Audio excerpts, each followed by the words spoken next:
Septembre 2020, nous faisons notre rentrée, un peu comme beaucoup d'entre vous. C'est le moment pour nous de faire le bilan de cette première année et d'en tirer quelques enseignements pour renforcer la place des adolescents dans le projet du Grand Bellevue. Nous étions arrivés dans cette instance parfois avec des idées préconçues et des interrogations plein la tête. Certains d'entre nous s'interrogeaient également sur leur légitimité à donner un avis sur la thématique des adolescents alors qu'ils n'ont pas d'enfants et ne les côtoient pas. Mais nous sommes tous d'accord pour dire que la jeunesse est de première importance. Les nombreuses rencontres nous ont permis de découvrir la réalité du quartier, d'enrichir notre réflexion et parfois même de changer d'avis. Cette vidéo présente les messages que nous souhaitons porter, comme autant de pense-bêtes pour l'équipe et les acteurs du projet du Grand Bellevue. Sur les 6 sujets ressortis de notre travail, commençons par celui de la mixité. Eh bien, sur ce sujet, nos avis ont parfois été différents, en particulier sur la question d'avoir des lieux genrés. C'est aussi peut-être dû au fait que nous n'avons pas suffisamment approfondi le sujet et que nous devons encore mûrir notre réflexion par de nouvelles immersions. En tout cas, ça nous a beaucoup interpellés.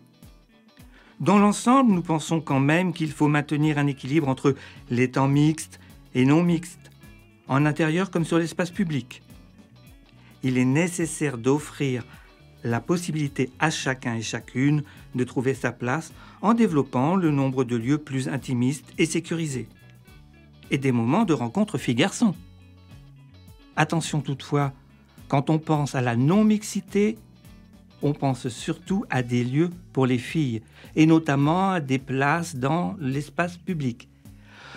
On est bien d'accord sur le fait que ce soit un enjeu très important et à creuser, mais il ne faut pas oublier les garçons. Eux aussi ont des besoins spécifiques. D'ailleurs, on a aussi repéré que dans ces lieux, il y a souvent la présence d'un ou plusieurs adultes qui instaurent sécurité et respect. Oui, c'est vrai. On a rencontré certains adultes dans le cadre de nos immersions et on a relevé que ce qui fonctionne, c'est d'être présent sans trop l'être. Ce qu'on préconise, c'est vraiment de s'appuyer et de développer le rôle des médiateurs et des éducateurs, aussi bien dans la rue que dans les écoles ou les équipements. Tu as raison, surtout qu'un certain nombre d'entre nous subissent des incivilités et constatent régulièrement des dégradations.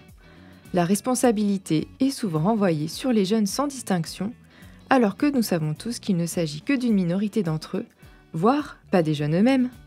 Quant à nous, on devrait aussi revoir notre posture et notre manière de penser sur la réalité des ados. On était un peu anxieux au début, parfois plein d'a priori, mais partout, ça s'est très bien passé. Oui, on doit davantage oser aller vers eux, leur donner la possibilité et les moyens de s'exprimer, mais aussi d'agir. Nous devons être bienveillants à leur égard.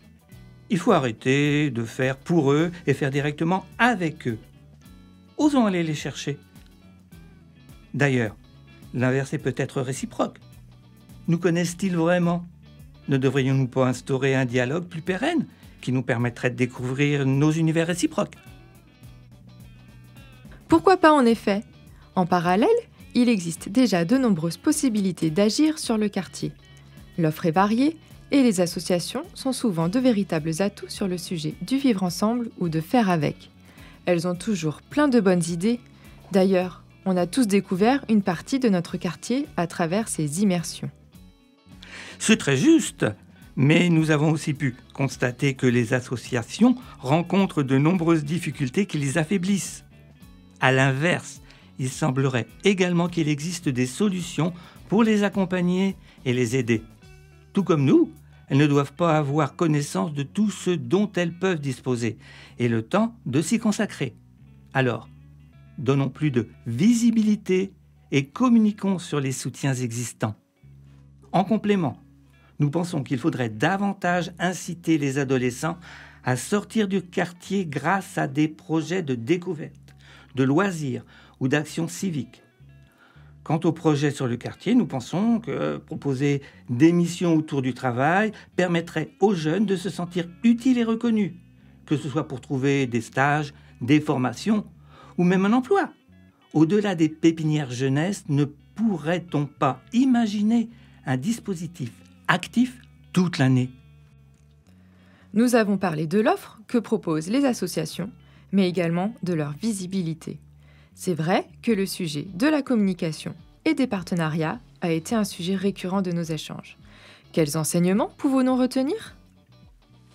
Alors, au sujet des moyens et des outils de communication, c'est vrai que le bouche-à-oreille fonctionne bien, mais il faut aller au-delà pour toucher un plus large public.